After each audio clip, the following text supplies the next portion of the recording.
இந்த ஆசை, எண்ணம், கற்பனைக்கு அப்புறம் ஒரு அதிர்வு கிடைக்கும், ஒரு உணர்வு கிடைக்கும். இந்த ஃப்ரீக்குவென்சி தான் பிரபஞ்சத்தில் போய் யூனிவர்ஸ் மூலிமா உங்களுக்கு எல்லா விஷயம் கிடைக்கிறதுனால உங்கள் வாழ்க்கையில் மனம் சரியாக இருந்தால் திட்டமிட்ட காரியம் சிறப்பாக முடியும்.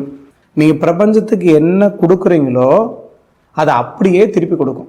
நம்ம நினச்சிட்டு இருக்கிறோம், ஆன்மீகத்துக்குள்ளே போகிறோம், நிறைய தான தர்மம் செய்கிறோம், நிறைய நல்லது செய்கிறோம், கடவுள் வழிபாடு செய்கிறோம், பூஜை புனஸ்காரம் பண்ணுறோம். இதெல்லாம் செய்யும் பொழுது நம்மளோட கர்மாவிலிருந்து தப்பிக்கலாம்.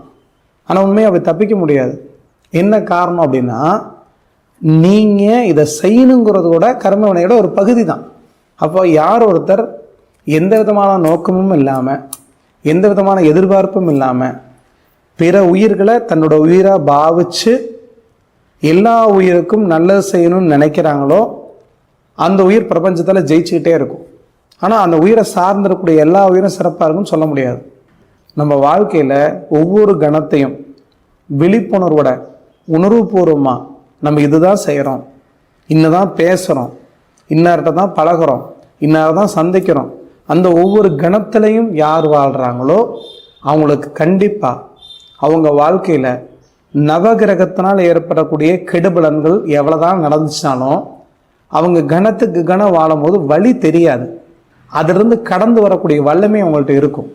முடிஞ்ச வரைக்கும் உங்கள் வாழ்க்கையில் ஒவ்வொரு தடவையும் நீங்கள் பிரார்த்தனை பண்ணாலும் சரி, பிரார்த்தனை பண்ணாட்டையும் சரி, கடவுள் நம்பினாலும் சரி, கடவுள் நம்பாட்டையும் சரி, ஒவ்வொரு கணப்பொழுதும் யார் ஒருத்தர் நன்றி உணர்வோடு இருக்காங்களோ அவங்க வாழ்க்கையில் கண்டிப்பாக பிரபஞ்சம் மிகப்பெரிய அளவில் நல்லது செஞ்சு, ஏன்னா பிரபஞ்சத்தோட ஒரு துகள் தான் நீங்கள். அப்போ உண்மையாலுமே நம்ம வாழ்க்கையில் ஒவ்வொரு கணமும் ஒவ்வொரு நொடியும் உணர்வுபூர்வமாக இந்த பிரபஞ்சத்தோட ஒரு அங்கம் தான் நம்ம தெரிஞ்சுக்கிட்டு உணர்வுபூர்வமாக வாழும் பொழுது எந்த விதமான தப்போ கஷ்டமோ வலியோ வேதனை இருந்தாலும் கூட அதை ஏற்றக்கூடிய மனோபக்குவம் உங்களுக்கு வந்துடும். கண்டிப்பாக சிறப்பான வாழ்க்கை தான் நம்ம எல்லாரும் வாழ பிறந்துருக்குறோம்.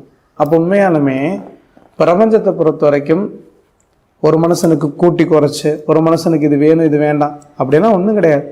அவங்க எதுக்காக பிறந்திருக்காங்களோ அந்த விஷயத்த அவங்க செஞ்சுட்டு போயிட்டே இருக்க வேண்டியதான்.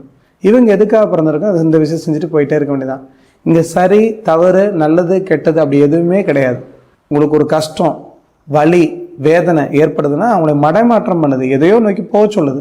அதனால் நன்றி உணர்வோட வாழுங்க, விழிப்புணர்வோட வாழுங்க, வாழ்க்கையில் சகிப்புத்தன்மை வளர்த்துக்குங்க. எந்த பிரச்சனை வந்தாலும் அது குறிப்பிட்ட காலம் தான் இருக்கும், அதுக்கப்புறம் மாறிடும் நம்புங்க. உங்கள் வாழ்க்கை ரொம்ப சிறப்பாக இருக்கும்.